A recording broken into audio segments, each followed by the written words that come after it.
யோசேப்பு அவர்களை குறித்து தான் கண்ட சொப்பனங்களை நினைத்து அவர்களை நோக்கி, நீங்கள் வேவுக்காரர், தேசம் எங்கே திறந்து கிடக்கிறது என்று பார்க்க வந்தீர்கள் என்றான்.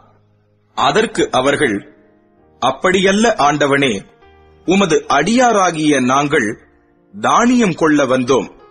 நாங்கள் எல்லாரும் ஒரு தகப்பனுடைய பிள்ளைகள். நாங்கள் நிஜஸ்தர், உமது அடியார் வேவுக்காரர் அல்ல என்றார்கள். அதற்கு அவன், அப்படியல்ல, தேசம் எங்கே திறந்து கிடக்கிறது என்று பார்க்கவே வந்தீர்கள் என்றான். அப்பொழுது அவர்கள், உமது அடியாராகிய நாங்கள் 12 சகோதரர், கானான் தேசத்தில் இருக்கிற ஒரு தகப்பன் புத்திரர்.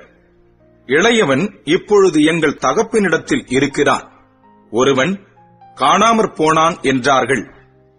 யோசேப்பு அவர்களை நோக்கி, உங்களை வேவுக்காரர் என்று நான் சொன்னது சரி. உங்கள் இளைய சகோதரன் இங்கே வந்தாலொழிய நீங்கள் இங்கே இருந்து புறப்படுவது இல்லை என்று பார்வோனின் ஜீவனைக் கொண்டு ஆணையிட்டு சொல்லுகிறேன். இதனாலே நீங்கள் சோதிக்கப்படுவீர்கள். உங்கள் சகோதரனை அழைத்து வரும்படி உங்களில் ஒருவனை அனுப்புங்கள். உங்களிடத்தில் உண்மை உண்டோ இல்லையோ என்று உங்கள் வார்த்தைகள் சோதிக்கப்படும் அளவும் நீங்கள் காவலில் இருக்க வேண்டும்.